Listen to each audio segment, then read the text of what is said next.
Powered by Arkansas, for Arkansas. This is Inside Arkansas Live.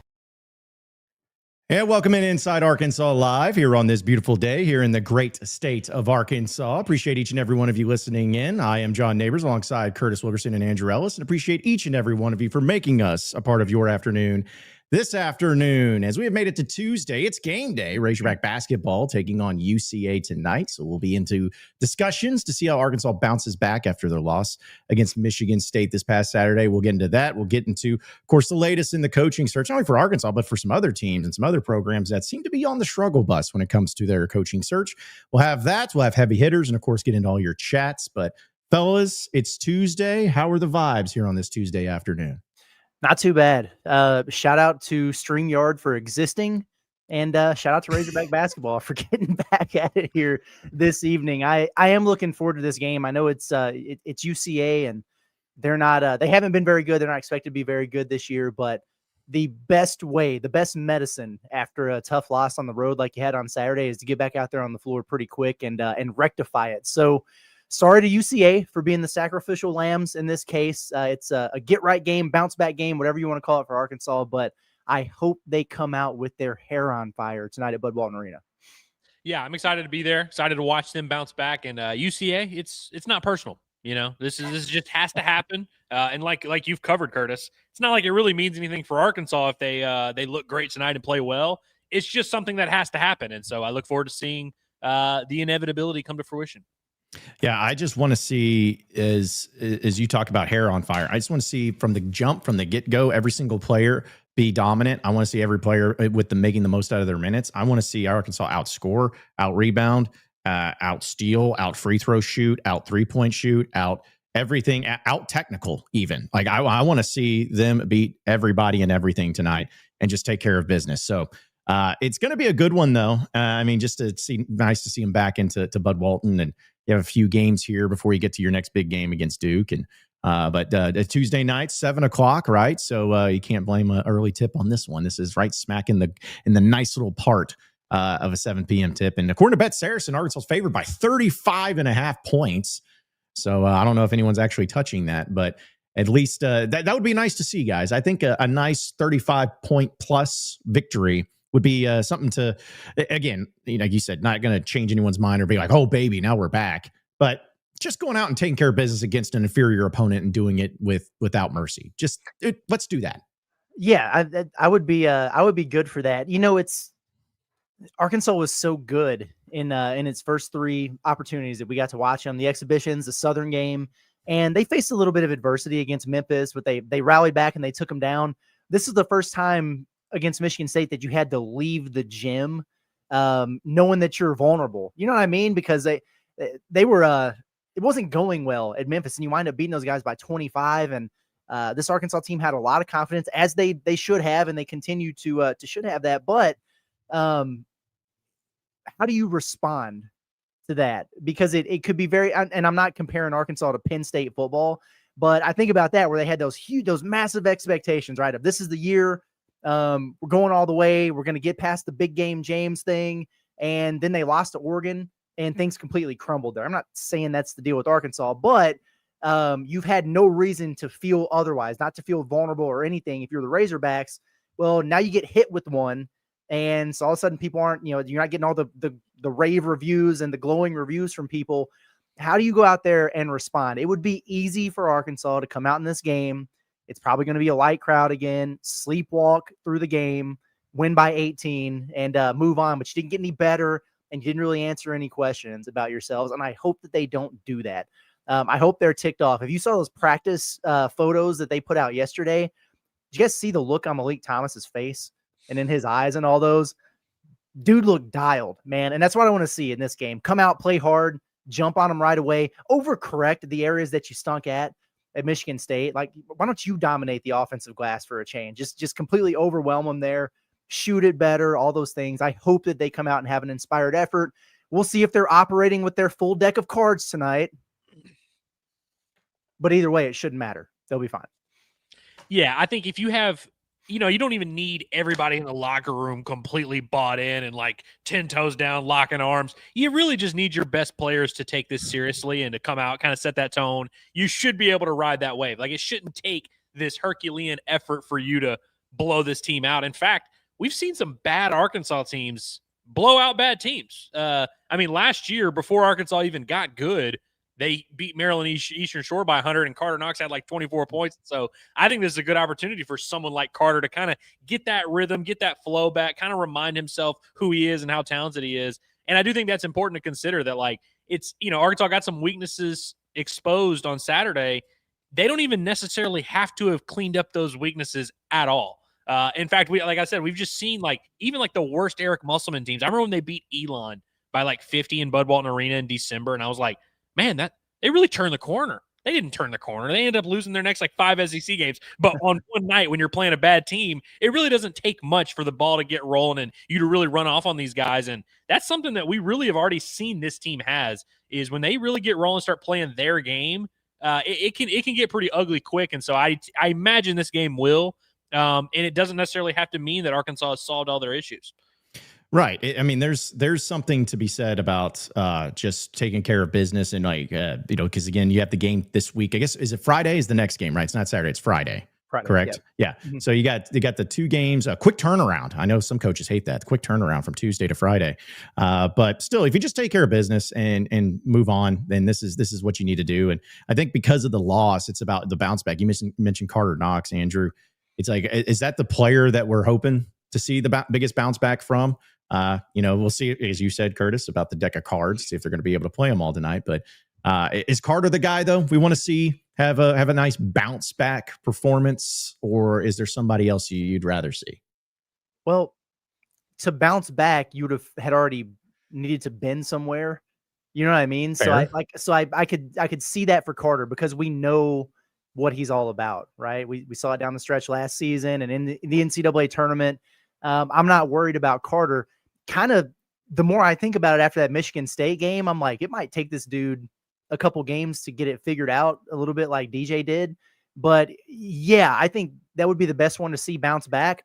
What I would like to see is a pulse from Malik Ewan. Like I just think I'm not worried about what Carter is going to be for the Razorbacks this year. Worst case scenario, Carter Knox is the exact same player he was last year, which when you have upgraded guards alongside him, you're fine. You're still in a really good spot there. I still think he's an improved player, but you get what I'm saying. Like, we understand the floor for Carter, which was what you had to get against Michigan State, and he's going to be better than that moving forward, right? It's Malik Ewan for me, though, man. If he's not playing well, and he doesn't have to be a star, the all-SEC guy that he's capable of, but if he's to the point where, like Andrew was, pointing out yesterday, I think it was in the chat later in the show, where, I don't know, maybe you only can play him 8 to 12 minutes or something because he's just not giving you what you need to give him, and he's just kind of a get Nick Pringle or breather guy. That's a huge-ass problem for Arkansas, man, especially when you don't have a backup 4 either.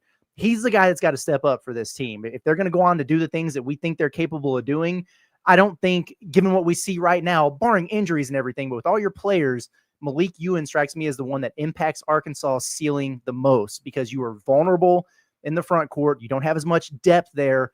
He was the guy you went and spent a bunch of money in to bring in and be a factor for you. He's just got to play better basketball, and he's got to get more effort out there. I hope that he does it tonight. Yeah, I think big picture, Carter is going to wind up being like a more important piece for this team than Malik Ewan. But to be honest with you, Carter could suck tonight, and I would be disappointed and I would be sad about it, but we would maybe do the toe injury thing where we're like, is he just banged up? He could honestly suck a few more times before we really started to have big picture conversations about Carter Knox. Malik Ewan does not have that luxury.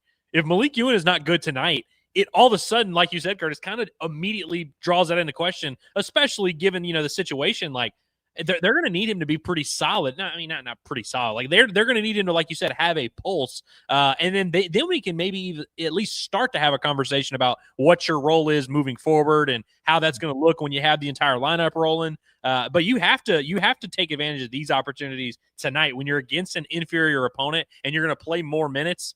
That has to equal more production. That has to equal you showing us some things that you haven't shown us. Whereas Carter, I feel like there's less pressure on him to succeed tonight. Although it really would be nice to see him get it going.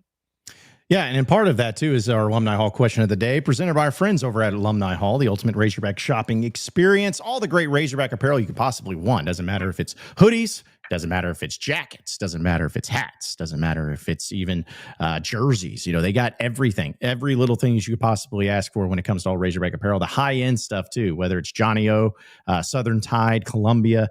When you walk in, it's incredible. And I've had a lot of people say that they actually hate the fact that we partner with Alumni Hall, because every time they walk in there, they leave with hundreds and thousands of dollars worth of Razorback apparel that they probably shouldn't have spent, but they're glad that they did. So either way, anytime you walk in there, it's going to be incredible to see all the Razorback apparel, but you can also shop them online and have it delivered straight to your door at insidearkansas.com/alumni hall. You can see all their inventory there, insidearkansas.com/alumni hall.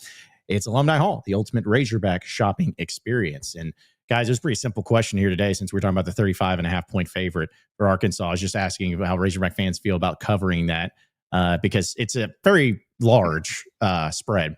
And 66%, 2/3 of you say Arkansas does cover the spread tonight. So I think Razorback fans expecting a big win. And again, I know we'll have Pot at the Palace post-game show afterwards to have all the reactions, but the best type of thing is, I think maybe you brought it up, Andrew, but or maybe you both did yesterday, was about how many times there was a blowout like of a team like this last year, especially.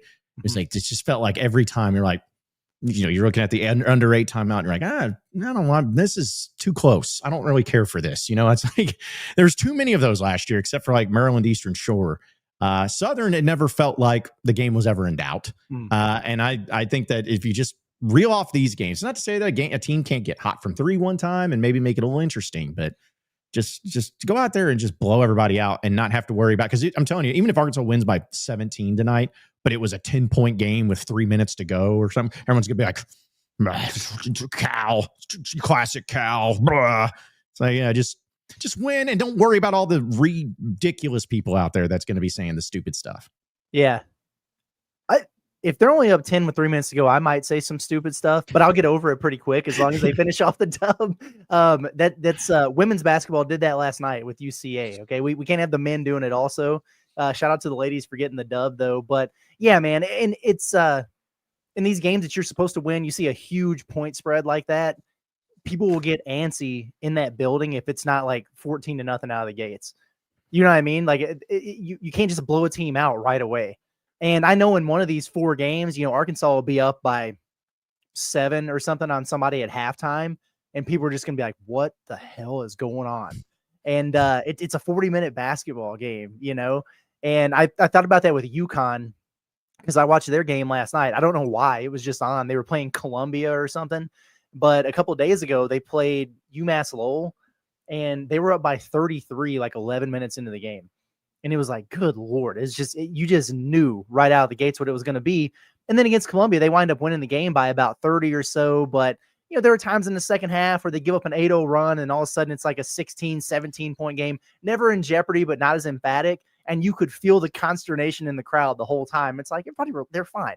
Everybody relax a little bit. But they're going to have a game like that over the course of these next 4. I don't think it's going to be tonight. But, we'll see what that winds up looking like. This has the potential to be an ugly one. North Carolina beat them by 40 in their opener down there in Chapel Hill. So I have Arkansas winning by 40 as well. I think you can get the alternate spread on Bet Saracen minus 39.5 at like plus 160. It might be worth a little sprinkle. Right. I think sometimes when you have a bye game or just a non-power opponent, people kind of lump that all together. There are like 350 teams in college basketball. You can play a bye game that's like number 127, where that's a team you might only beat by 14, 15, and it might actually be close.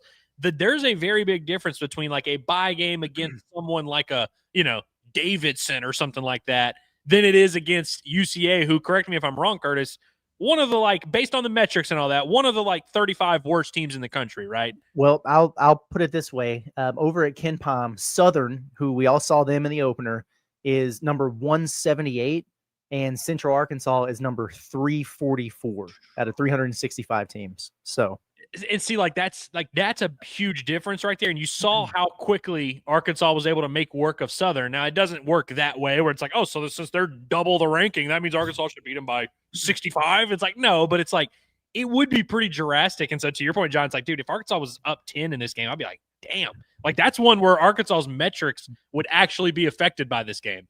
And I'm not saying, and don't misconstrue what I'm saying, but there are 7 Arkansas natives on UCA's roster.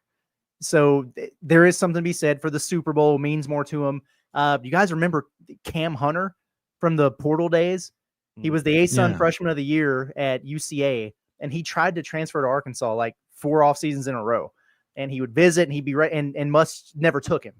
And he wound up transferring to Wisconsin. He got hurt, and he didn't play, and now he's back there. He did like the Marfo thing, the Jimmy Witt thing. But a guy like that who really wanted to be a Razorback multiple times and couldn't, like he's going to be extra motivated. Javion Guy King, who was recruited by Arkansas early, and I cannot believe he's still playing college basketball. But like him, for example, when like Pinion and Ford and all those other dudes were getting recruited, he was part of it, and then it fell off, and now he gets an opportunity to go play him there. So those guys are going to have some added motivation. It ain't going to make the difference in a basketball game tonight, but it might make a difference in them not getting down by 20 points early and just saying, the hell with this. They might keep playing hard is what I'm saying. All I want to see is Justin Acree not be happy because he's the voice of the UCA Bears. So I just want to make fun of him and do that. So just, take care of business. I don't want to hear it from him, but we'll continue to get to your chats and some other things going on with not only basketball, but also football too, folks. But I want to remind everybody that OZK Insurance is the official insurance company here of Inside Arkansas. I know a lot of you are probably tired of having to juggle insurance companies just to find the right coverage because things change, rates change. All this stuff is just constantly moving around and shaking around. Well, OZK Insurance and Rogers, they're going to make it simple for you because they are a 100% independent agency and they shop the entire marketplace, delivering the best combination of cost and coverage, which of course saves you both time and money, which is very important. So it doesn't matter if it's home, auto, boat, motorcycle, life, or even commercial insurance. Their friendly team has access to a wide range of flexible options designed just for you. And they serve Northwest Arkansas, Central Arkansas. That includes Bentonville, Centerton, Fayetteville, Little Rock, Hot Springs, Springdale, and beyond. Let OZK Insurance be the trusted advisor that you never knew that you needed. They have over 5 of all the 5-star reviews they have on Google, over 600 of them, and actually over 700 of them right now. So they're just growing because everybody loves what they do. So start today with a free online quote at ozkinsurance.com. That's ozkinsurance.com, or you can call them today at 479-715-4200. That's 479-715-4200. It's OZK Insurance, protection made simple. I'd also be remiss if I didn't, of course, wish everybody, and especially our veterans, a happy Veterans Day today, as it's a very important holiday. So shout out to all of those who have served in the United States Armed Forces, and appreciate all of your service and everything that you've done, which is always great because we have guys that we've actually interacted with. We have a few veterans that are in our audience. In fact, one of them we stayed up there in Omaha with, if you remember correctly, when we were up there. So, so it's we appreciate it. And is Hazelwood was he military? I'm sorry if I just completely outed him if he's not, but I feel like he said that one time. Navy. Okay. So good deal. Good deal. That you didn't get that wrong. If you attribute that to somebody else, what kind of stolen valor is that? Yeah. Stealing it and giving it to someone else, or Well, is it better to say a guy served when he maybe didn't, and then he has to correct you, or is it better to be like, oh no, you didn't serve when he did serve? I think you did the right thing, John. Thank you. Yeah, I think that's the right move. That's a compliment, right? Is maybe you had heard that or whatever, and you thought that was the case, or maybe you just look at Hazelwood and you go, "Damn it, that looks like a guy who's protected our country." He has confirmed it was the Navy. I'm really glad I got that right, because that would have been tough if I would have been like, "No, he's a Marine." Yeah. He was down there dodging cruise missiles in the Straits of Hormuz, and then Andrew's completely just off and saying, yeah. So, but yeah, we appreciate it and appreciate all that is served and everything too, because it's like I think it was more of just looking at Hazelwood and being like, I think that guy served. He looks like the military type. So, but yeah, we'll continue to talk some basketball. I know, with football coaching search, by the way, folks, nothing's changed. I know on our Discord, it's constantly, we were laughing about that earlier before the show started, that people are always just starved for information and what's going on in the world, which I get. I mean, it's, you want to be in the know, but really nothing's changing, nothing's going on. But I did want to get y'all's thoughts on, it's not Arkansas, but this LSU thing with Brian Kelly and the lawsuit and all this. Like, this is pretty interesting, because I think all of us could agree that LSU, at least I feel like LSU might be top 2, top 3 college football job in the country, just all intents and purposes. And now you got the situation going on where they fired Brian Kelly, but apparently they're trying to settle out of court and say, hey, we're actually not gonna pay you all that you're owed in the buyout. And Brian Kelly's like, no, you are going to pay it. But then they start saying, well, you know, we technically didn't terminate you yet. Like, we needed to, now we're terminating you for cause. We needed to wait until we could find that cause, and then we can formally terminate you. It just seems to be a disaster. So if you're ever a Razorback fan and you're like, man, things are bad, all that stuff, LSU could be flirting with some serious disaster with all the stuff going on, without firing their AD, firing the coach, no president. It could be a real big mess down there. It sounds like it's already a big mess down there. That's interesting. Would you want to get involved? Like, I mean, I know your situation would be entirely different, but if you're one of the coaches that LSU thinks it can go get, you know, like one of those real big swings, because on the surface you appear to be a top 3 or so job in the country, like you said, John. If I'm, Lane Kiffin, all of a sudden I might be looking at that going, I don't know, man. Maybe I do like the Florida idea better, or the NFL better than this. I just, that's a lot going on over there, and the coaching fraternity is exactly that. You hear Lane Kiffin talk all the time about how they've got like that SEC coaches group text or whatever, where they give each other trouble and everything. There's competition, there's rivalry. There are some coaches out there that don't like each other, but they all kind of have each other's backs in situations like this. And if there's an administration out there withholding money, whether it's right, wrong, or in the middle somewhere, that's going to have an impact on what they're trying to do. So I love it. I hope they've got to get into their D tier of coaching candidates over there, and this sets the program back a decade personally. But it's fun to watch from afar, because here we are at Arkansas, where obviously they're trying to figure out a bunch of things too, but at least there's some optimism, because you've already kind of been down near the bottom of your league, and it's like, okay, here are the things they're doing to raise their standard, and we'll just see how much it elevates. But this is going to get better, right? It's kind of how we're feeling. And then on the opposite with LSU, they're just trying to make one hire and go win a national championship next year. And it's a complete mess over there. So they've got the resources, they got the tradition, all that stuff there. But I kind of like the situation that we're in right now a little bit better, if I'm being honest with you. Yeah, like I think LSU is still, like you said, John, one of the best jobs in the country, and like always going to be kind of viewed that way. But it's not crazy to say that this particular cycle, the circumstances are a little bit unique. I mean, if the buyout thing were the only issue, there's a lot of schools who pay buyouts to coaches, and I mean, A&M, they're like still paying a buyout, but they're still having success. It's no big deal. If it were just that, maybe it wouldn't be a huge deal. When you add in the governor, who is outwardly publicly saying, we are going to have our next coach on an incentive-based contract where there's not a fat buyout, and we're not doing all that. And you're also kind of dependent on, if you're going to go to LSU, the reason we view it as such a good job is because of those resources. If you are now paying this fat buyout and you have the governor being like, no, we're not going to be spending all this crazy money, I don't know. Like, that's a little bit weird to me. You throw in the fact that you have Brian Kelly, who was viewed as one of the most successful coaches in the country when he took that job, and to see LSU chew him up and spit him out has to scare some people. Now, it won't scare off everybody. There's still plenty of coaches who, view themselves in very high regard and are like, I'll just go and have more success, whatever. And they'll end up hiring someone good. But it definitely is not a foregone conclusion that someone like Lane Kiffin is dying to go to LSU, or that, some other hot coaching candidate out there is dying to go to LSU. And so it is a fascinating situation. Yeah. And also, too, guys, like, I'm maybe completely wrong. It's not like I follow LSU sports a ton, but what we talked about, it being a top 2, top 3 job, you know how they're acting? They're acting like they know that, but like it's almost like they don't care about the consequences of some of maybe the actions that they're doing. Cause like, oh, well, we're LSU, we're going to be fine. It's almost like, who cares if we got a lawsuit against our coach is filing because we're not wanting to pay him. We're LSU, we'll be fine. Who cares if we don't have an athletic director that we fire for signing this contract? We're LSU football. We'll be fine. Well, we always are. I mean, look at us. I mean, we always win championships. We always find success. And maybe that they do. Maybe they end up having it. But I'm this low key because, you know, how we don't like LSU, or at least we're not supposed to. But I'm low key like you, Curtis. I'm kind of hoping for a disaster. Maybe this will be a little humble pie getting given to him a little bit, you know, because I know crazy things have happened. I know Brian Kelly. I don't like the guy either. But you agreed to a contract, pay the man his money if you fire. You agreed to it. You got to do it. Scott Woodward did signed it. Okay, you fired him too, but that still doesn't change it. Pay the man his money. It kind of gives the vibes of Arkansas and Brett Bielema a little bit, because remember they fired Jeff Long, fired Brett Bielema, and they're like, well, you know, we didn't sign that contract. It was him. It gives a little vibe, but this could be a pretty humbling experience for LSU if they don't handle this right, because it's any other program like this, it would be complete and total disaster mode. It could end up being that way for them here soon.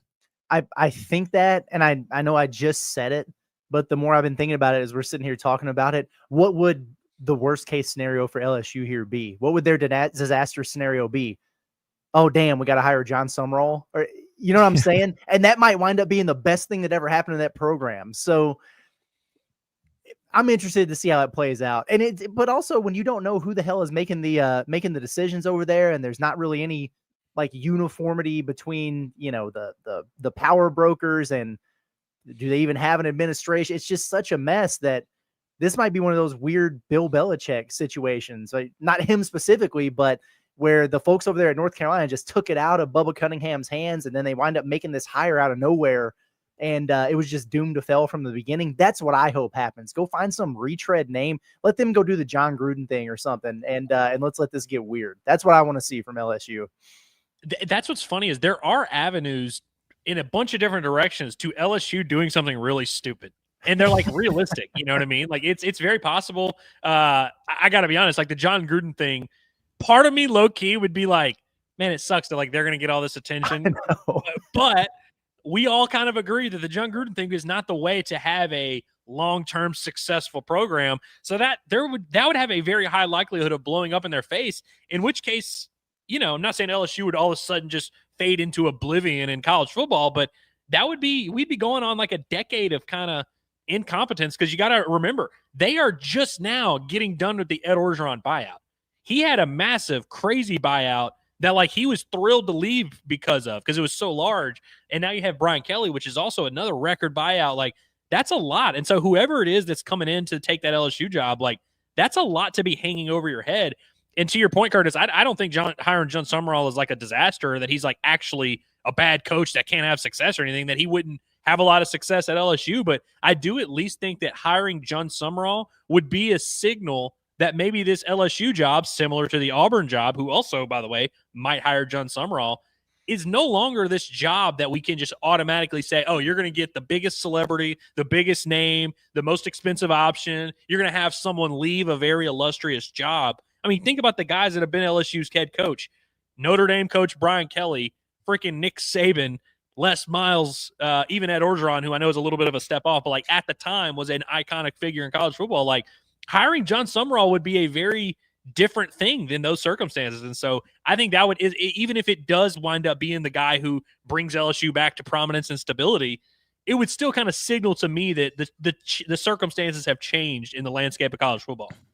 Yeah, I was low-key hoping that Woodward would stay on, because I thought the element of bringing Jimbo Fisher in as their head coach was really funny, because it's like he would be just what he did at A&M, you know, go 7-5, 8-4. I was hoping for that. But, you know, I started thinking about what would be the funniest scenario too. Like, what if they brought Ed Orgeron back? Because, you know, he's wanting to get back into coaching. So, you know, what if they brought him back, made it happen? You know, what if I saw somebody on a Facebook page, because of course it's on Facebook, saying, you know, I'm going to be really bummed if LSU hires Bobby Petrino. I was like, yes, please do that, LSU. I would think that would be very funny if you did that. Just, you know, things like that. It'd be funny, because LSU, as we've talked about, and we're giving them the flowers. They are a phenomenal football program. Very few programs can win 3 national titles with 3 different coaches in a 20-year span. Like, they're very, very good. They don't even have to leave the Baton Rouge area to recruit a top 5 team. I mean, they have it all going for them. But man, it'd be nice to see them suck for a little bit, like have a coach that sucks for a little bit. Because even Brian Kelly he had a guy won a Heisman, that he was flirting with some stuff. I want to see him get back to what was that coach before Nick Saban took over? Gary DiNardo. Like, get back to that crap, when you guys were 4 or 5 games, because, I know it's different for football, but like in basketball, they had Will Wade and all that stuff went down. And I'm like, poor McMahon, that guy's just, he ain't it. And they ain't going to be good. But then they're good in baseball, women's basketball. They got it going on. Gymnastics, they got it going on. But man, just to see them really take a few years of a sabbatical out of the relevancy of football would make me very happy, especially right in time when Arkansas has to play them every year. That'd be nice. Wouldn't it though? Yeah. Again, we're not going to be that lucky though. No. But honestly, Andrew, as a native Louisianan, how are the vibes for the friends groups that you have of LSU? Are they thinking, it's fine, we're all good here? I mean, is there some panic mode there? A lot of panic mode, dude. But to be fair, it's always like, honestly, it's one of the most entertaining things in my life is like just watching all these LSU fans freak out about stuff. And to be fair, I have one buddy who, like, from day one of the Brian Kelly tenure was like, fire him. Like, I hate him. Fire him. Like, literally, they lost their first game to Florida State or whatever, and he was like, I'm done. Get him out of here. And so he's been doing a victory lap that is like just now ending because he was obviously, was like the first guy to be on that. So that's lasted for a while. But a lot of times in sports, like we think we have a good basketball team. So going into this Michigan State game, we were puffing out our chests a little bit. We feel entitled to say whatever to Kentucky fans, to Auburn fans. We're messing with Quinn, whatever, because we know, hey, we got a team that can back us up. That can, if we do the talking, that team can back us up. And LSU fans historically have that, where they know they have one of the most talented rosters in the country. Not as basketball, but in baseball, they know they have one of the best programs in the country. Football, they know what a great job they are. So they kind of always have this entitlement and this willingness to get in the mud with you because they know that their university can usually back them up. They just don't feel that right now. Now, if they go out there and hire someone awesome, if Nick Saban comes out of retirement, of course, yeah, they're going to have that right away, but they don't know for sure. And it's just nice to see LSU fans in that mode of just being a little bit scared of like, oh crap, something bad might happen to us. Because a lot of times when you're talking to them, that's never in their brain that like something bad could happen to them. So it's been nice for me, all of it. But I think there's also some reverse jinxing going on where they're like, oh man, it's screwed. We're screwed into the world, kind of hoping they get saved by a hero, which I think is still possible. Yeah, well, let's just hope that doesn't happen. Let's hope they suck for this foreseeable future. I think that's everybody what they're wanting. We'll get to some of your chats, folks. Want to remind everybody that the Eye Center of Northwest Arkansas is one of our great sponsors here. In fact, some of you probably need to go visit the Eye Center because you guys sometimes don't understand what whenever we're putting stuff on Discord or whatever, you read it and you don't understand it. Maybe you need to get your eyes checked. Maybe some of you in the chat need to get your eyes checked because you guys are arguing about nonsense that doesn't matter. And I don't think that there's any hesitation or should be any hesitation for you to make your appointment today with the Eye Center because they're going to get you all taken care of. They're going to get you all squared away. They are able to perform cataract surgery for you before the end of the year. So if you're trying to get back into it with your family and friends and loved ones coming in for the holiday season and you want to be able to enjoy it, you're playing Santa Claus around the Christmas tree and you want to read the names on the packages instead of throwing little Johnny a gift that's for the old man, don't worry about that. Just get the cataract surgery done. But they're also having availability for all eye exams with their new provider, Dr. Rebecca Brown. She can get you squared away and check your eyes and make sure that you're good to go. But they also do Botox, filler, IPL with their aesthetics provider Olivia Risch, and also refractive surgery for patients who struggle with their readers, glasses, contacts. They have it all. So make sure your vision's in check. Make sure you can start seeing things the way that it was intended. So schedule an appointment with the Eye Center of Northwest Arkansas today at 479-442-2020.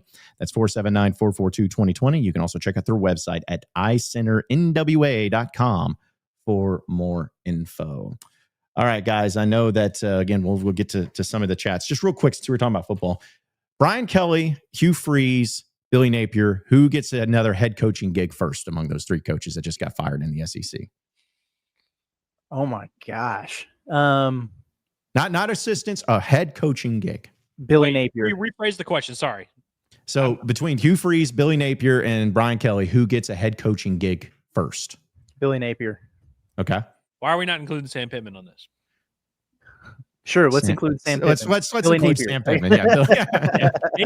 Napier will definitely get a Group of 5 job, and he will go 7-5, 6 straight years at that Group of 5. He will take one of those AAC jobs from all those coaches that are getting ready to leave, right?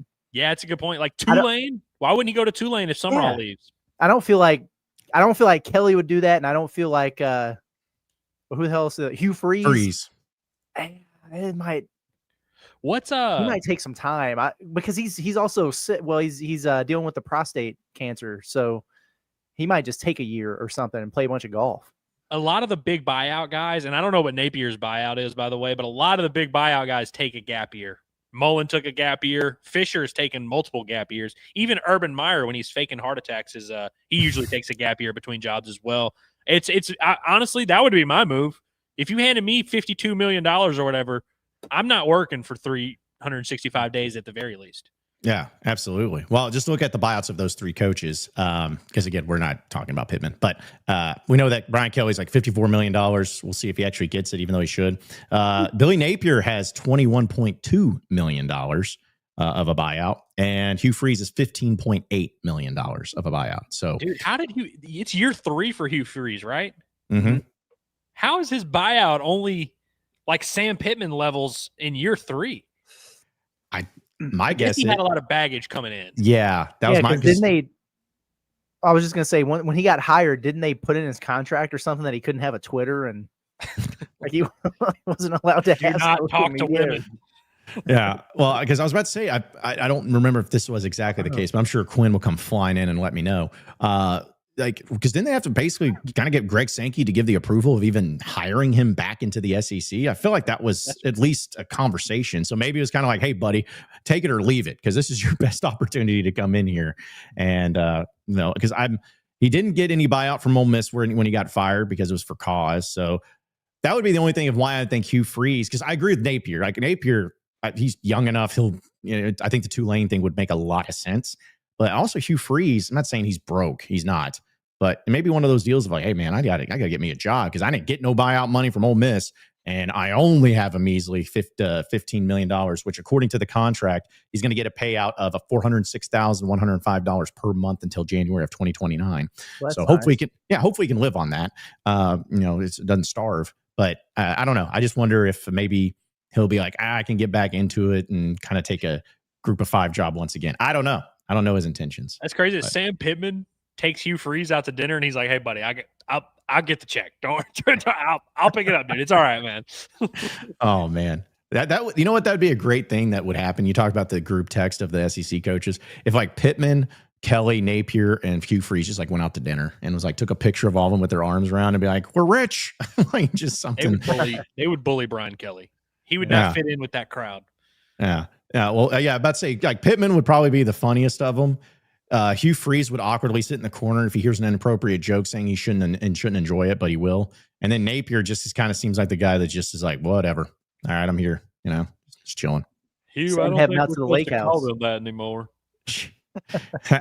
Having to the lake house, is that what you said? Yeah, why not? Yeah, I mean that's where they had the other coaches. Like the assistant coaches would go out there because Jamie making up a big pot roast for the boys. Just have a big old dinner.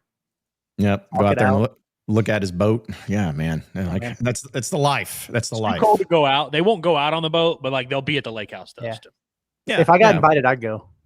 Yeah. Of course. Isn't that a rule? That should be a complete rule, right? That if you ever get invited to go to a lake house, you should go, right? Unless, well, I guess there could be some exceptions, like because of all those 4 coaches, like in the context of humanity. Yeah. I mean, if I, as you guys know, if I get another offer for $10,000 to go do something at a lake house, I'm not going to do it. But I think like if of those 4 coaches, though, we all agree still, though, that Pittman would be the one that would be most fun to hang out with, right? Like he'd be the most fun. I would say so, yeah. 100%. Okay. See, we still love Pittman, right? Like you're the fun guy. I feel like that Brian Kelly would be the worst one because he seems like the guy that wouldn't shut up and complain about everything. Napier's probably a nice guy, but I don't know if he's probably a fun hang necessarily. Everybody does seem to like him, but I don't think he's like, I think he's too like business oriented, I think Hugh is probably closer to being a good hang, but one of those guys you worry about a little bit. I could see real quick. I could see Brian Kelly just being that guy that's Like he brings up the old stuff that nobody wants to hear about. Like he forces it in. Like you think you're after 18 hangouts, you're finally there. And then he brings up something about the menu back. Oh yeah, I think I'll get the shrimp scampi. Cause I remember shrimp scampi when I was in Baton Rouge. I remember that until something happened. He'd start doing the all accent. right, bud. Yeah. Dude, have y'all read that story about, I believe it was Matt LaFleur and Robert Saleh, who Saleh used to coach the Jets, was in San Francisco for a while. I don't know where he's at now. I think he's DC in the NFL. And LaFleur's obviously crushing it with the Packers. They were on staff under Brian Kelly at Central Michigan, and they had like meetings together where they were like, when we become head coaches, we are not going to treat our staff like this guy. Like we are going to do everything that this guy does not do. They were like trauma bonded over how much they hated working for Brian Kelly. I mean, it's not surprising at all. It's like some of those things, it's like one deal, you hear one thing and you're like, all right, maybe it's just somebody had a bad experience. But the more you hear, like, because I've heard nothing positive about Brian Kelly and like working for him at all. Not once. Me either. Hey, am I allowed to read a Donald Trump quote if it's about sports? Of course. I hate the kickoff in football. I think it's so terrible. Is he talking about NFL or college? Is he talking about the NFL kickoff? Because he did just go to the Commanders game. Yeah. He said, I don't want to say what it reminds me of because I'll get myself into big trouble. I don't know what that means, but not a fan of the kickoff. He's got to be talking about the NFL because you know how they do the thing now where it's like everyone's staying still until the ball is caught or whatever. Mm-hmm. Yeah. I mean, honestly, I hate both kickoffs. I think the NFL is a little bit better, but college, like there's just no kickoff unless the kicker screws up, or something like that. But yeah, no, I just love it that he's just like, I don't want to get myself in trouble because that's not ever happened. Yeah, his tweets. This is where you draw the line. At kickoffs, him being like, at kickoffs are kind of yeah, absolutely. All right, well, we'll get to your chats, folks, but want to remind everybody, Walter Christmas Lighting of Arkansas is going to have you covered this Christmas season because, listen, when you talk about the Christmas spirit, you can talk about Christmas trees all day long. You can talk about going out into the Ozarks and seeing all the great decorations and seeing other people's decorated houses and all that. But let's be honest, it's about the lights. It's about the lights. And that's why Walter Christmas Lighting of Arkansas is going to help you out in making sure your home is all lit up this Christmas holiday season. They do everything. They will come out to you. They will provide the materials. They will get you any color, any pattern that you desire. They install them and they give you free maintenance. So one of those strands goes out. Don't worry about doing a Clark Griswold, getting up there on the roof and hurting yourself. Just call them up and they'll be right over to fix it. And they also do the takedowns for it happening in January. So if you're in Northwest Arkansas in the River Valley, give our guy Brett a text. I'm going to put it there together. Brexit. Give our guy Brett a text at 479-459-1380. That's 479-459-1380. He's the best to do it. And I know a lot of people are using him and they all love it. Every single person that's had it set up, they love it. So use Walter Christmas Lighting of Arkansas. It's your local holiday lighting experts. Dude, yesterday I had to be up early and out the door and was at the dentist. And so that's early in the morning. I get back home well before the show and Brett had already been out, taken down all the Halloween lights, put up all the Christmas lights, set up, done. And it was like an hour and a half. And he wasn't here when I left. It's crazy. Super efficient. To where Michelle texted me. I was on my way back and she was like, are the Christmas lights guys, here or whatever? Do you want to knock? Because we got the newborn and stuff. And I was like, I don't know. And then I pulled up in the driveway and all the Christmas lights are there already. They get after it, man. I don't know how they do it so fast, but it was pretty efficient work there. I'm impressed. Looks good too. Yeah, they're sneaky out there, man. They'll just before you know it, you'll just wake up and be like, oh, I guess Halloween's over. It's Christmas now because we went to sleep and then the next day, boom, Christmas lights. When Christmas is over, I'm gonna hit them up. I'm gonna be like, can you guys do Valentine's Day lights? Like, yes, yeah. St. Patrick's Day out there for Easter, St. Patty's. Yeah, let's just stay lit the whole year. Columbus Day. Electric. Yeah, maybe not Columbus Day anymore. Yeah, it's different holidays these days. 4th of July, like that's the thing was we should kind of like the same thing with Thanksgiving, with food and everything. Say, oh, we can only have the turkey and the stuffing on Thanksgiving. It's like, no, that's stupid. Why? Everything's great. Why does it only have to be Thanksgiving? It should be the same with lights. It should just be Christmas. And for every holiday, if you want to have July 4th lights, red, white, and blue, you should be able to, and no one should shame you for it. So Maybe just keep the same lights up there, change the colors. Yes. I bet you Walter would do that. I bet you our guys at Walter would do that. Just ask them before we just say that they will. Maybe. Hey, we might have been what happened. What's that? Might have been what happened. They might have they might have just switched all the bulbs. Yeah, that's what I assume they do. Yeah.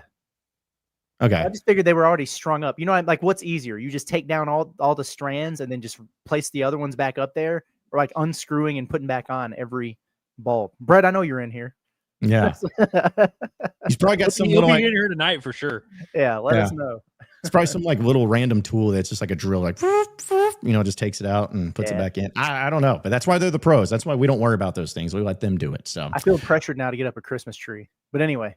Yeah, listen, it's happening here soon. We'll get to our heavy hitters, but let's get to your chats. Of course, as we know, super chats get read first. Appreciate everybody. Appreciate Hickory Hogs says happy birthday to the future of the program, Bradley Vincent Calipari. Wish he could get the chance to teabag Stephen Pearl, but we all know Stevie won't be around that long. Woo pig. Okay, Hickory Hog. Wow, man. There it is. We're off and running. Hey, listen. I can tell you this, as somebody who was coached by Brad Calipari in that fantasy basketball camp, the guy's got it, man. You know, he tried to, he tried to say, hey guys, let's move from a man-to-man to a 2-3 zone. And it was about as least disastrous as it would be for people who don't really know how to run it. So I credit him for that. It's also game day. So Bradley Vincent's going to be in his birthday suit at Bud Walton Arena.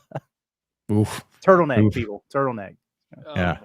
It is cold enough outside. Yeah, he's going to have the turtleneck looking. He's looking somebody from like the Soviet Union. You know, I could see that happening, like a Rocky villain. I could see it, but he does have a European vibe to him, doesn't he? Yeah. I hope he's wearing some crazy shoes tonight. Yeah. Me too. He should. Yeah. By the way, shout out Brad. You're a good dude. I saw that, and wasn't there? I meant to bring this up, but it just made me think about it. There was something really funny that Calipari's wife mentioned on Instagram. I know it's always about him taking out the trash, but there was something like, it was like a blurry picture of Cal when he's taking out the trash. He was like, oh, this is all I got this time around with my roommate. And it's, I don't know. It's just always, Mrs. Calipari is very entertaining on Instagram. Just give her a follow if you haven't yet. It's very entertaining. What was it that she was it like a tambourine? Was it like there was something? It was a little bell that she was hitting with the fight song. Yeah. I know. Okay, can't wait. I have that video saved, so when Arkansas wins a big game, I'm gonna just post it. Just to have.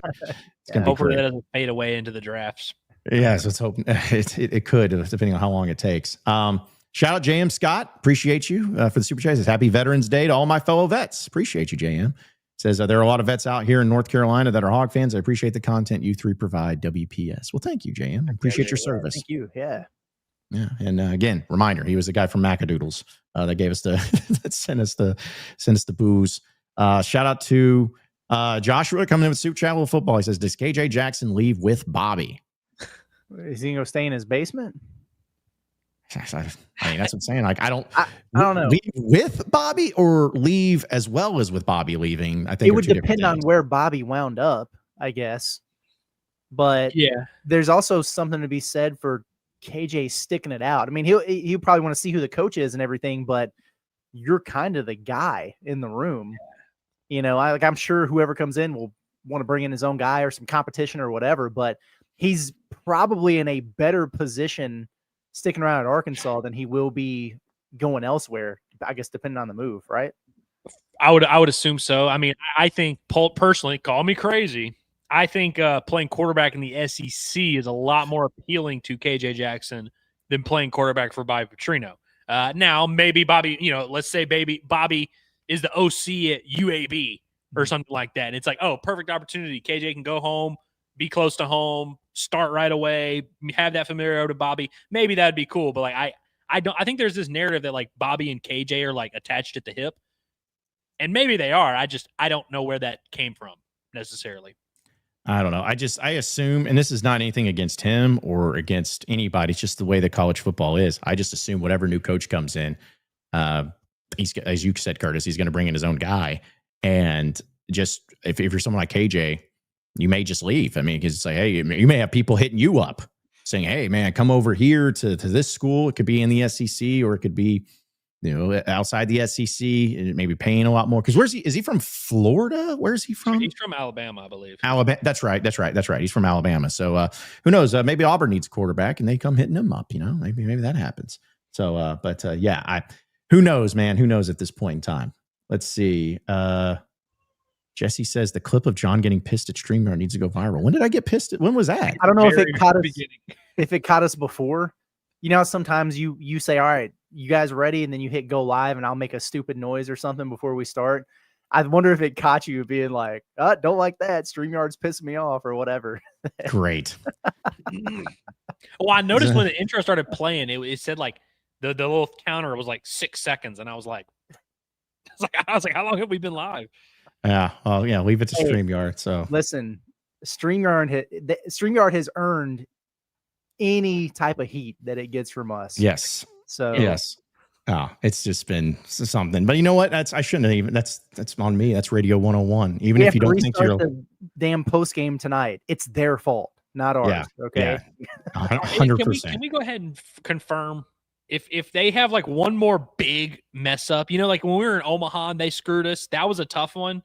That was like their first big strike. If they have one more big moment that they ruin, we're cutting ties.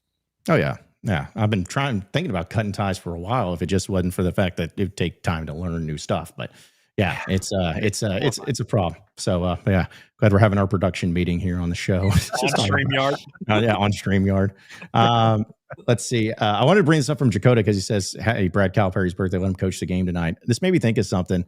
I don't know if we'll ever do, but I always thought about like there should be maybe some sort of thing in the summer or something like that where we have some sort of giveaway or like have someone be like a co-host on the show that we do. I don't know, like one of our listeners. Like they bid on it or goes to charity, something like that. But they get to be a host. They get to live out their lifelong dream of hosting on Inside Arkansas Live. So sure, for that's worth. Sheesh. Also. John Beckman's back. Great. He says, how many fans going to show up tonight? 4? There will be more fans inside of Bud Walton Arena tonight than fans that see the first 15 Arkansas State games total. Correct. Combined.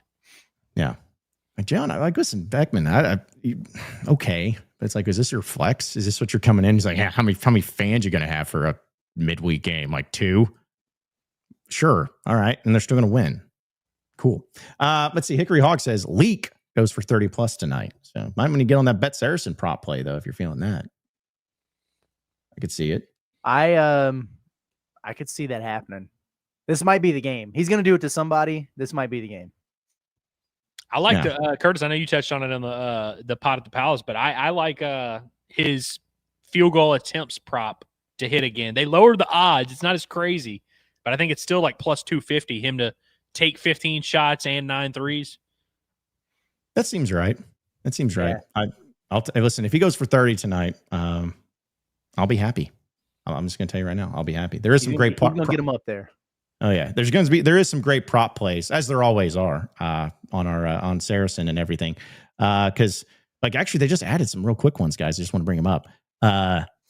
Let's see, first 4 minutes of total points, over or under 15.5. Oh, over. Both teams, I'm assuming. Yeah. How long? You said 4 minutes. First 4 minutes. Yeah. Yeah. At the under 16 timeout, it'll be like 12-5. Yeah, I could see that. How about both teams to score in the first minute of the game? I do like that one too, Loki. Plus 200. Yeah. Plus 200 for that one. And then also Arkansas to have 2 plus 3 scored in the first 3 minutes. Or sorry, this is for both teams. But 2 plus 3 scored in the first 3 minutes is plus 165. So I think both teams. I like it, John. You know how you do the streak lives tweet? Mm-hmm. Tonight, you don't even have to get out your phone. Go ahead and schedule it. 7:02 p.m. Streak lives. DJ Wagner cashes from the wing. Yes. I've got that one. So that's going to be your, and then you just got to have one other person hit one in the first. How many minutes? 2 minutes? 3 minutes. 3 minutes, 2 threes. Easy work. I think you might get one in the first 2 possessions. I like DJ Wagner over 15.5 points, rebounds, assists. That's minus 115, but I think that's easy work. I also like DJ Wagner over 1.5 steals at plus 100. Yeah, see, I like a lot of these tonight. One. Yeah, I like a lot of these tonight. It may make me even break out my DJ Wagner jersey tonight to wear to the game. Yeah, wear it to the, like, you know, nothing else, just the DJ Wagner jersey tonight. Okay. I mean, pants and stuff, but, you know, don't even wear a jacket or anything. I was just gonna have some cheeks out, and that's what it was gonna be. Winnie the Pooh, DJ Wagner jersey. Wear it over a turtleneck. And in honor of Brad. Jeez, man, yeah, just I'm sure I wouldn't stand out at all. Do they do the jump ball one still? Did you say that or no? I didn't see it. No. Okay. Those It's always my photo favorite. caches with Big Z. Such a tone setter, man. Oh, yeah. It was like in baseball, you know, like first pitch striker ball. I do that every game, and that would determine how much I was going to bet. You know. Yeah. Well, I need to get with Neil over at Bet Saracen, because we can do this whenever if we ever want to, but we should get our minds together. We can do. They can do some Inside Arkansas specials they could put on there if we ever think about for basketball any like random. I used to do like the Hogs by 90 one, which was just an absurd, like, hey, Arkansas is going to score 120 points, and it's like plus 500, you know, or whatever. But we need to get in on that. Piggy Poo 1 says, appreciate super chat. Says, heard anything about we have our guy, but not announcing till at least Mizzou week, or is that a smoke screen? Mike said that's what he was told. I said this in the Discord, and you guys can also add to it as well. I was like, I love Mike. Mike's a good friend. Me and him did a radio show together, and it was one of my favorite radio shows I ever did.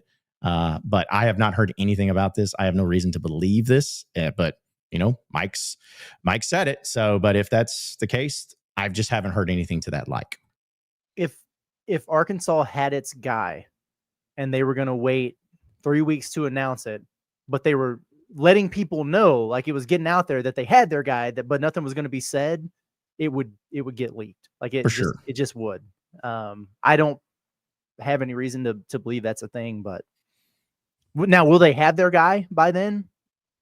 Maybe, hopefully, probably, but I have a hard time with but it's done, signed and sealed, delivered. We're gonna keep it in the closet until Mizzou week, and nobody's gonna find out. I don't think that's a thing. Yeah. As respectfully as possible, I do not put a ton into this notion. Right.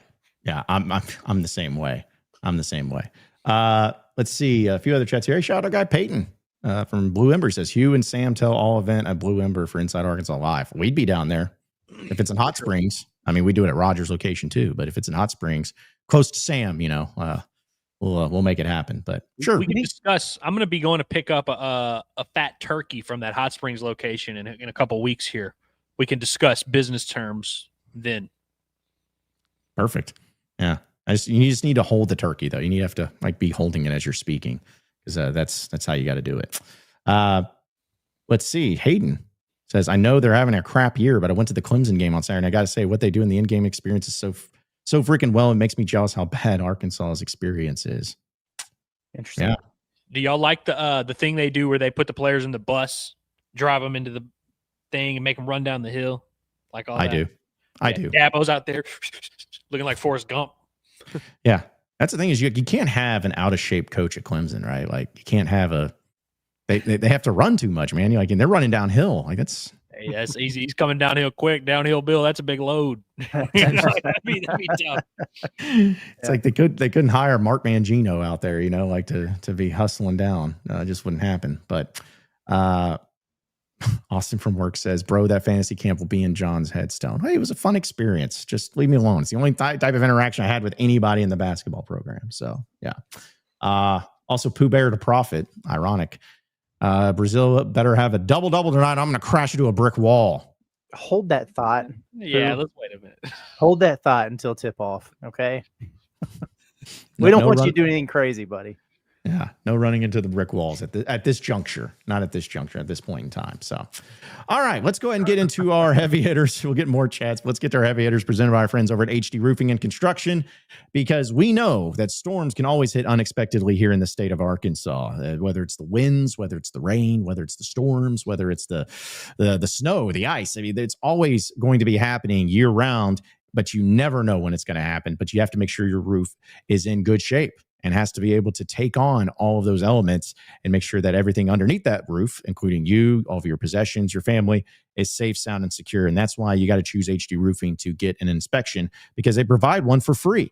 And they're always going to rely on the professionalism, top quality materials, and expert installation for all of your roofing needs. And when they come out there, they're going to tell you whether you need a new roof or if you need your roof fixed or if you need nothing done and your roof's in perfect shape. They're always going to let you know. They're always going to be honest with you. And they have not only their location in Central Arkansas, which you can call it 501-428-0429, but they also have a Northwest Arkansas location just opened up. So you in Northwest Arkansas, if you need to get it checked out, call them today at 479-957-1928. That's 479-957-1928. Or you can check out their website at hdarkansas.com for more info. It's HD Arkansas and roofing, part of your heavy hitter segments here on Inside Arkansas Live. All right, guys. So part of our heavy hitters, at least my heavy hitter, I'm going to give a shout out to my guy, David Basil, because he does the Little Rock Touchdown Club. And a big Baz fan. I've always been a fan of Baz, and he's helped me out in my career a lot too. But we call it viral. But he definitely went off yesterday and dealing with Madre Hill and Anthony Lucas, that were there at the Touchdown Club, former Razorbacks. And he had this to say about the history and also the trophies that are around at the Razorback football program. Make a commitment right here. Everybody gets irritated with me up on the hill anyway. So all these guys up here, if they want any trophies, any plaques, any jerseys, they're all sitting in a storage unit somewhere in Rogers.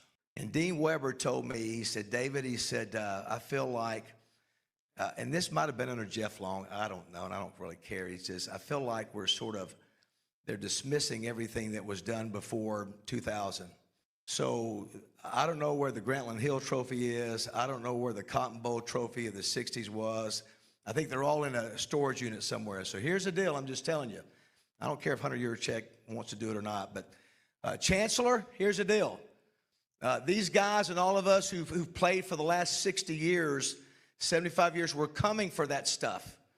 And if you don't want to put them in the athletic department, we'll find a place to put them somewhere. I'm just telling you. Somewhere. All these guys, these great athletes. So I'm marking it right here to where Chancellor Robinson, if you want to put him in Old Main, if we're going to find a barbecue restaurant in Fayetteville, I don't care. But the history of this program is not being represented in the end zone complex that was built a few years ago. You walk by, you see 3-inch pictures of the greatest players. Remember when we were there, you'd walk by and you see these great trophies and all these different things. So Dean Weber said, David, please don't let them wipe away all the years of what we've done. So I'm making a commitment right now. If there's any of you want to help, we're going to get that done. And if the chancellor wants to put it on the campus, if Hunter wants to put it somewhere, it's not going to be in the stadium. That stuff down there in the concourse, we're not talking about that. But I'm just talking about when we get next to guys like this who have given us great memories, that's what we want to show. And I want fans to be able to go up there and remember the history of our program. I know it's about money and transfer portal and winning. I want to do that. But I don't want to forget the guys that we're standing on the shoulders of right here. All those folks up there that are making millions, including kids, they're standing on the shoulders of these players right here. So I just want to make a commitment to me. We're going to get that done this year. All right, so that was David Basil and letting everybody know about the trophies and everything, which, he was getting pretty fired up about it. And, it's something to where I trust him of what he's been said. If those trophies are somewhere up in Rogers, like in storage and everything, you're not going to be able to display each and everything ever like that you've ever accomplished as a football program. But the fact he's like, hey, we're coming for those and we're going to display them. I think it's pretty awesome and something that needs to be done. If you can't do it as the U of A, then have somebody do it and all of that. But obviously, people are all about Baz being the athletic director, which I've said he's not going to take a pay cut from his current job to be the athletic director. But no, but I appreciate Baz. I appreciate his fire and his passion, and I agree with him. So he's my heavy hitter for today. Yeah, me too. That got me going there. Good on Baz. Good people. Fires me up.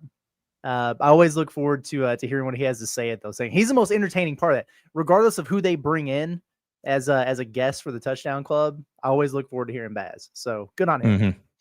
Yeah, I mean, you could see his passion, and I think Baz feels more inclined to be a little bit more pointed and direct with the things that he's saying. Because I think obviously he has to maintain good relationships with people at the U of A, and he's always going to do that, of course, because the dude loves the university. But I think you can tell he kind of feels a little bit more, empowered to be like, hey, you know what?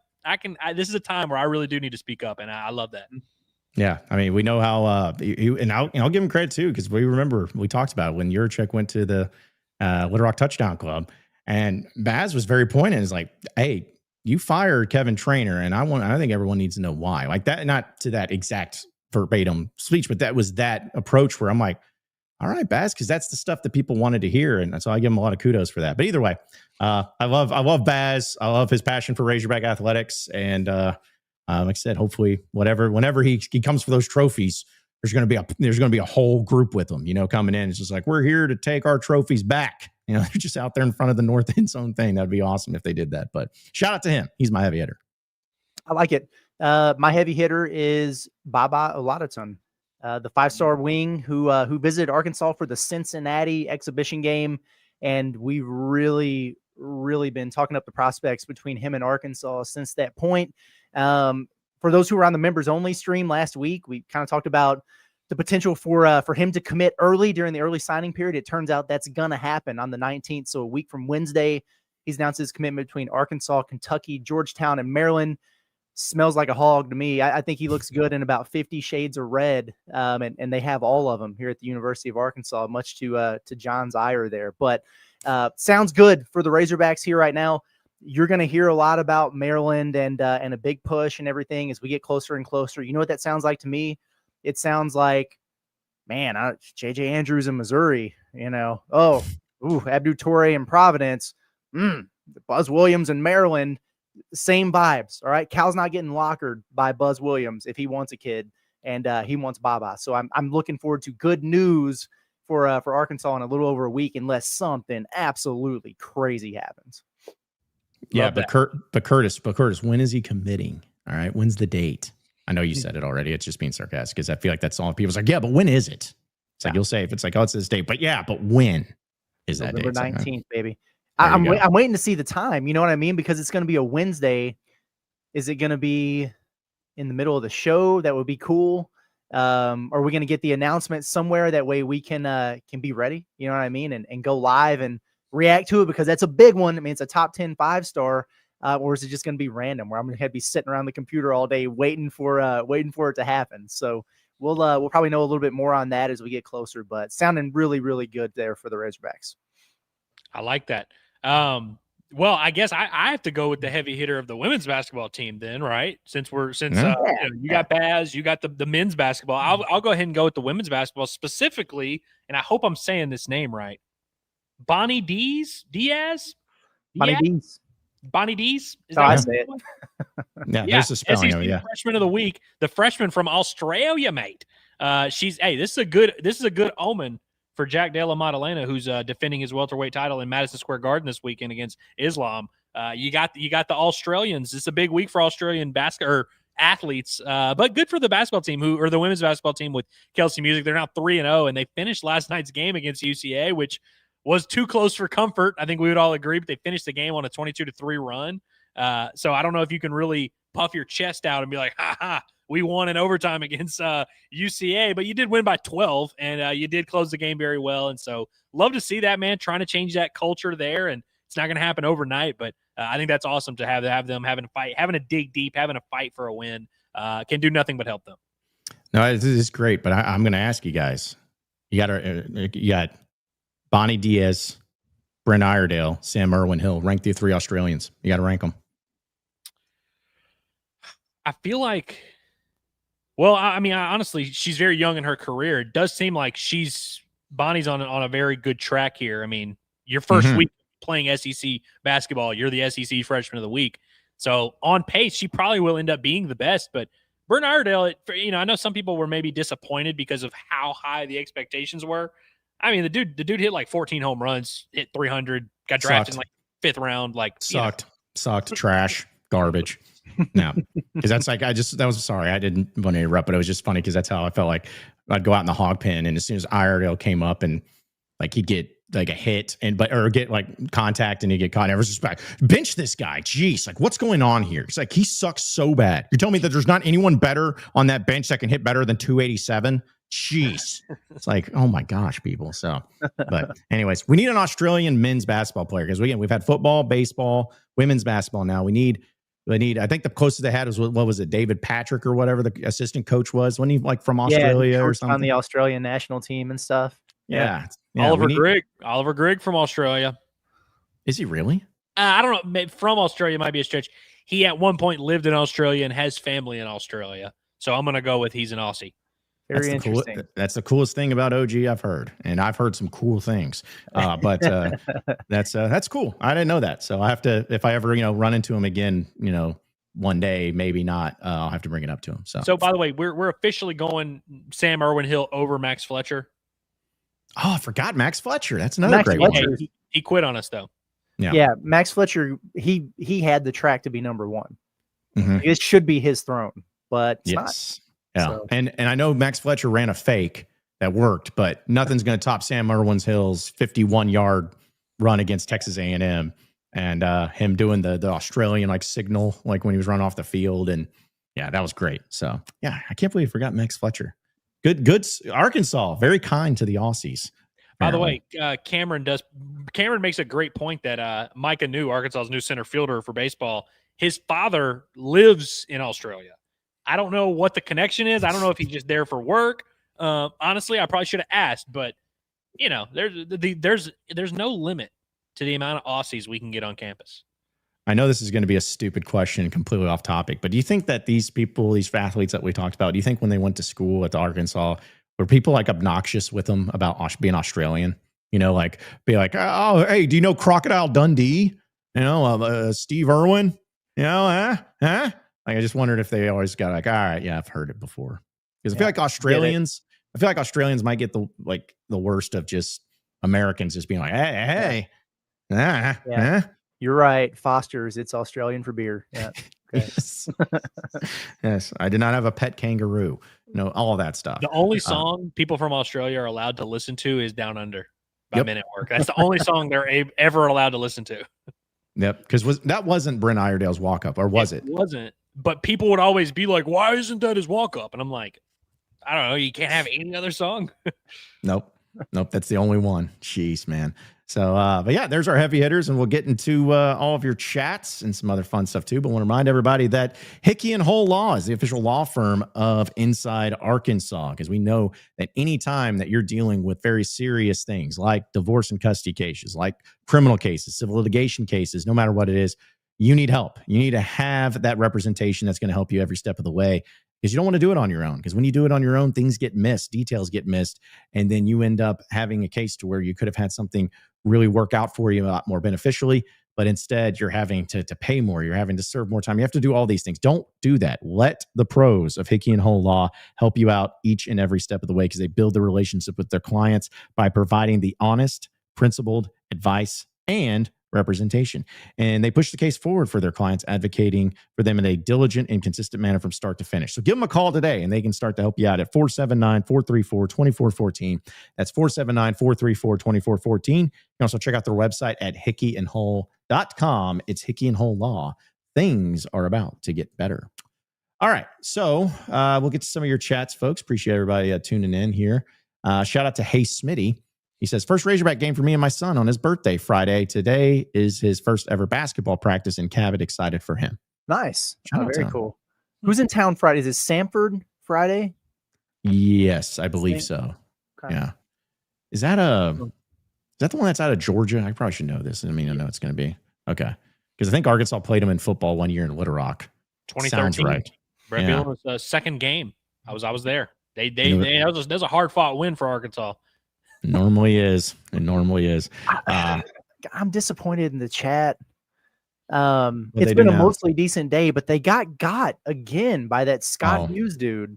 The Eric Musselman, Chad Baker, Mazzara thing's not real. It's not real. They didn't come to blows over NIL in Muss's office. It's not a thing.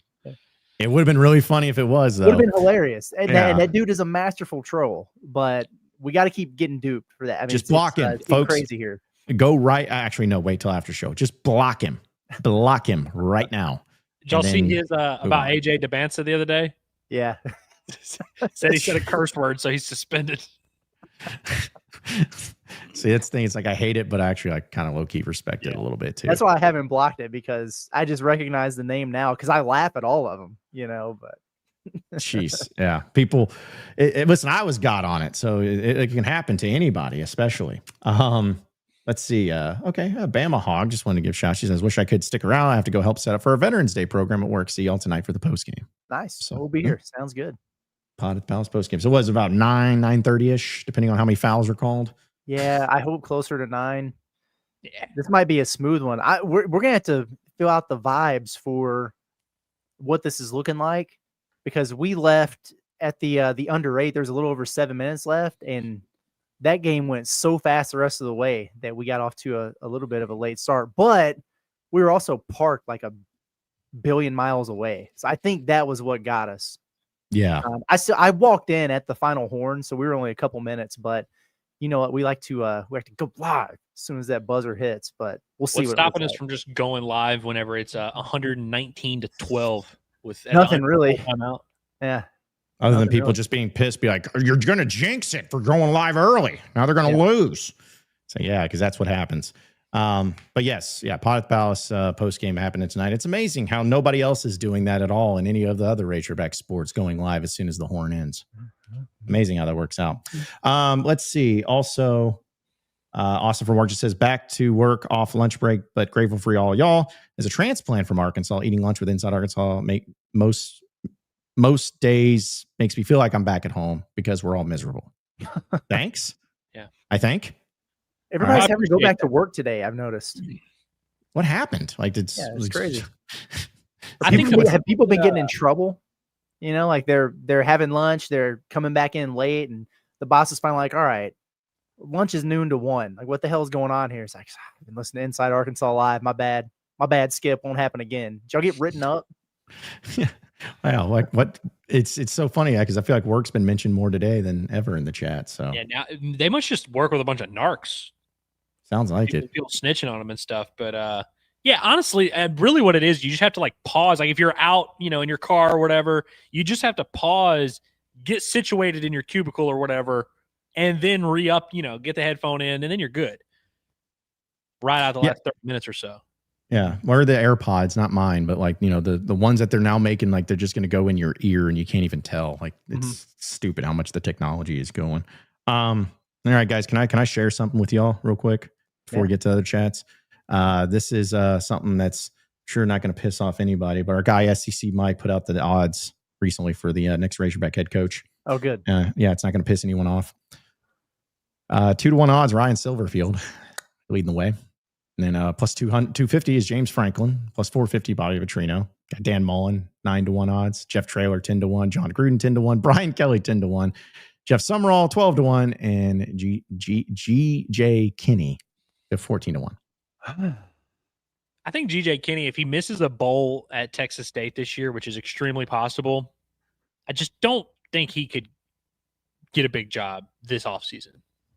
He'll get a big job at some point. He will, because I do like GJ Kinney, but they're like 3-6. I can't imagine he gets hired. I mean, obviously that's way down there on the list, but in terms of the top 3, though, like at the top 2, I think that's fair. Yeah. Is Golish does Golish just not exist? Yeah, it's strange. Are we saying he has worse odds than GJ Kinney? Ain't no way. Yeah. No. He didn't have worse odds than Bobby, I wouldn't argue. I wouldn't either, but unless Bobby's still sitting at plus 450 there is crazy to me. That's what I feel like. That's what I feel like Golish should be at. Yeah. Mm-hmm. No, well, again, I'm sure nobody's going to overreact to that list and get mad. So it'll just where'd make that sense. come from? Or is it just there? So I kept trying to see that. I thought it was from a betting site, but then I couldn't see. Like I kept looking at the other tweets because he's like quote tweeting a thread, and I didn't see specifically. So it may just be theirs. I don't know.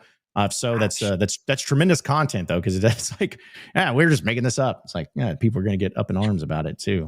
Because nationally, you haven't heard too much about Arkansas and Franklin. You really haven't heard too much about Franklin, honestly, nationally. So if that's real from someone who actually sets those odds, I think that's interesting. But I don't know. Yeah. Ryan says Chad Baker Mazara is actually older than Musk catching a charge for elder abuse. That's good. That is good. Yeah. Yeah, he is still playing. Let's see. There was also something. They might be good, by the way. Musk? Yeah. I think they got a decent team. They might make the tournament this year. Stupid question. What's the status of the Arenas kid? Is he just like out for the year, or I really genuinely haven't kept up with what his whole situation has been. Well, he came back from like the Cybertruck accident or whatever it was, Tesla accident, and was good from that. But then I think he had a meniscus, and so he might wind up getting cleared or whatever and being able. But I don't know if they're gonna play him or not. You know how it is, because he's a lottery projection and stuff like that. So I don't know if he's gonna come back or not. He might have to consult with Nick Smith about it. Yeah. Well, luckily for Musk, I mean, he's already there in LA, so he can just, Exactly. It's true. It's true. Yeah, I was looking at their schedule. It's kind of crazy because they play Illinois State, and then which is part of the Experian Hall of Fame series in Los Angeles, whatever that is. And then they play Troy, and then they play the Southwest Maui Invitational, which I was an idiot. And at first I'm like, oh, they have another Maui Invitational, but now it's the Southwest, like the Southwest part of Maui. It's like, no, it's the airline. It's the airline. But it's then they play Boise State, which apparently Boise State got an invite to that. And then it's like as soon as the Maui Invitational's over, they start conference play against Oregon. Like, it's crazy. That's how the Big Ten works, bro. Them Thanksgiving conference games. It's crazy. Yes, they love those. Also, any thoughts on Nico Harrison real quick, just randomly getting fired finally as the as the GM of Dallas Mavericks? Everybody was. I love that, low key. I love that. What's funny is like there was a moment when they won the lottery where there were some people who really bought into the idea that like this was a like purposeful thing, that he was like in on it. It was like, oh, I'll trade Luka if y'all give me the #1 pick. And I remember kind of thinking, I was like, dang, wouldn't that be funny if Nico Harrison just turned out to be a genius? He did not. Nope. How's Coop looking? He's looked fine. He's look. Okay. I mean, he's a good NBA player. He's solid, but he's not like immediately generational or anything. And I think the Mavericks are like 2-8 or something like that. Like they're struggling. Who could have seen this coming? Who could have seen this happening? So, right. Shout out to our guy Peyton once again. It says Charles Huff is still my favorite dark horse candidate and favorite to throw out there for people to ask who the hell that is. Love that. That's the guy that just beat Beckman's team. Yeah, and it's 7-2 now. Yeah, not too bad. It was a solid week for Arkansas for like guys that want to be Arkansas's coach. Summerall had a big win. Silverfield, of course, did not have a big win. Golish had a big win. Huff had a big win. There was somebody else that I feel like, who didn't have a big win was Kendall Riles. They lost. Yeah. Yeah. Well, yeah, I know he's in the running and everything. Hey, by the way, you know who else is not a candidate at anywhere? Fran Brown. Yeah, that one. Yeah, man. He was on our make him say no list. When they were 2-1, he looked like a shoe-in for the Bama job. Yeah. And all of a sudden, it's like, actually, maybe not. You lose to Bill Belichick, it's like, okay. Yeah. Which, speaking of real quick, I just, obviously people aren't as passionate about it anymore because I think it's starting to calm down a little bit. But as far as our coaches voting on our website, James Franklin's still killing it, leading the way. Then Alex Golish is fairly close behind him. But then you have Bobby Petrino's now taking over at third. It's almost like the reason I'm bringing it up is like, did somebody look at the odds and you look at our website and say, hey, that's where we're going to make the odds. But John Summerall is right behind Bobby Petrino, and then Will Stein is right there. So there's your top five. Silverfield's not in the top 5. No, in fact, he's not even in the honorable mention spot. That's Dabo Sweeney. Sheesh. Dude, so like Hog fans, that's interesting to me. Now, obviously, we our voting pool isn't necessarily the entire state of Arkansas, but because I think, Silverfield, whether he's the actual betting favorite or not, I think we all agree, like, one of the more likely candidates. I'm interested. That's interesting to me that like Hog fans are pretty low on him. Yeah. But again, it changes every week. So, there was a time where Dan Mullen was killing it in this, and now I don't even think he's not, how many votes is Dan Mullen getting now? Like, yeah, he's down there at like 2%. So, wouldn't it be hilarious if after all of this, that just actually wound up being a thing with Dan Mullen? It's all a ploy. It is kind of funny. I mean, to be fair though, like I get Dan Mullen. I'm sure the Arkansas job, I mean, it might not be the most attractive thing to him, but it's like, what else are you gonna do? Yeah. Just like go 8-4 at UNLV every year. Yeah, when he was 5-0 or whatever, he might have thought something different. But I know why we wouldn't want you. Why would you not want us? Right, exactly. Mm-hmm. Yeah, exactly. Dakota says SEC Mike showing Saban is leading to be the next LSU coach. Well, in that case, that's all I need to hear. Did y'all see the video of Nick Saban the other day on his birthday? Yeah. Bruv is not coaching. Bro. No, that dude man. is not. He is not. He is not in the stage of his life where he's dying to coach. John, No. they were coming to surprise him. It was like 7:30 p.m. on his birthday evening. This dude is sitting in one of those recliners, and he's got the blanket over his lap. He's got like the remote sitting on the blanket. It's like, bro, that dude is not coaching. He is tough. That dude is cozy. You don't get cozy if you're a football coach. You can't be that cozy as a football coach, as a leader of men. Yeah, I'm about to say if you know you were fully retired whenever you have a blanket over your lap in your chair, like that's when you know you're just old and retired. That's the dead giveaway. It's giving all the big grandpa vibes. Listen, there's no shame in doing it. Tonight. Well, maybe not tonight because I'll be working tonight. Tomorrow night when I'm on the couch watching TV, I'm gonna have a blanket over my lap, but I'm also not a candidate to coach in the SEC. That's true. Yeah, because if you were, you would never have a blanket on your lap if you were going to do that. So, let's see. Oh, okay. Well, Shane says, Andrew, where do you think the baseball team will be ranked preseason? So I got to be honest, like 5th.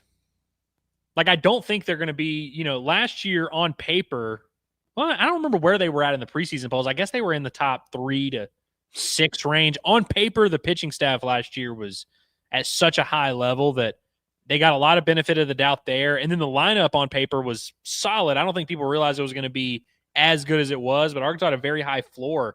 I think people are very nationally are like a little bit skeptical of Arkansas's pitching, which is probably fair. I do think there's a chance they end up being better than people realize, but I think it's fair to be a little bit skeptical. But like the lineup is still, it's going to be hard to find many SEC teams that you can look at and be like, oh yeah, that lineup's definitely better than Arkansas. Really, the only one you could say that with is maybe Tennessee. LSU's lineup is going to be good, but like on paper, I feel like Arkansas's probably got a better lineup. I think they're gonna have a very I don't think anybody's gonna have them lower than like 9th. But I don't know. I'm sure it'll vary because outside of Gackle, there's not a ton of proven. They're gonna have it dudes on the pitching staff that are going to be on all these lists preseason. Yeah, listen, I just always assume it's top 10, and if it's not, then they're wrong. Whoever's making those rankings says they're wrong. That's how I feel. All right, and finally, real quick, I just want to brace up as a little self-plug. As Rose said, good article today, John. I've never heard that before in my life, ever. And I don't think I ever will again. But like the hog call idea for tip-offs, yeah, it's on insidearkansas.com. I'm doing a series of things I'd like to see change the game day atmosphere. And I think the hog call for tip-offs, first pitches, and all that is the easiest thing that should be done. And as a little preview, whenever you're doing a kickoff at Razorback Football, everyone's woo. And when the kick's made, it's Pig Suey. You should do that for the tip-off. Woo, balls tip, Pig Suey, first pitch, woo, thrown, Pig Suey, boom, there it is. Little simple things like that. But it's going to be a multi-part series, Pulitzer stuff. So be sure to check it out. As I've realized, I published it today, and the 8th word of my first sentence was misspelled. So I'm on for a roaring start. So whole series, anyways, man. The lead's not that important. The first sentence, nobody cares about that. Yeah, that's what I was thinking. That's why I did it. Harry Potter or Fixing Arkansas with U of A ED John Neighbors. And one sounds a lot. Yeah, one sounds a lot more interesting than the other. Let everyone else decide. But either way, any final thoughts, guys, before we roll out of here for the day? See you tonight. That's my final thought. Pod the Palace post game show. Let's hope that there are very good vibes from this one. I think it's going to be an emphatic win for the Razorbacks, and we'll be feeling a little bit better about things. So join us for that. Should be fun. I'm going to leave you guys with a couple things, actually. I'm going to leave you one with another Bet Saracen prop that I forgot to talk about earlier, but I did want to acknowledge it. Billy Richmond over 7.5 blocks plus steals plus 3-point attempts. He took 4 threes the other day. I don't necessarily know if I want him to take 4 threes again, but he takes 3, gets a couple blocks, gets a couple steals. You know, we're right there on the cusp of it. That's plus 200. I like that. Also, anyone out there, give me a ticket to the basketball game. Just reach out to me and give it to me. If you don't want to, I'm going to find my way in no matter what. I've already looked. You can get pretty cheap tickets on the third-party apps and all that right now, but make it easier for me. Just give me a ticket, okay? We'll talk afterwards, Andrew. Yes.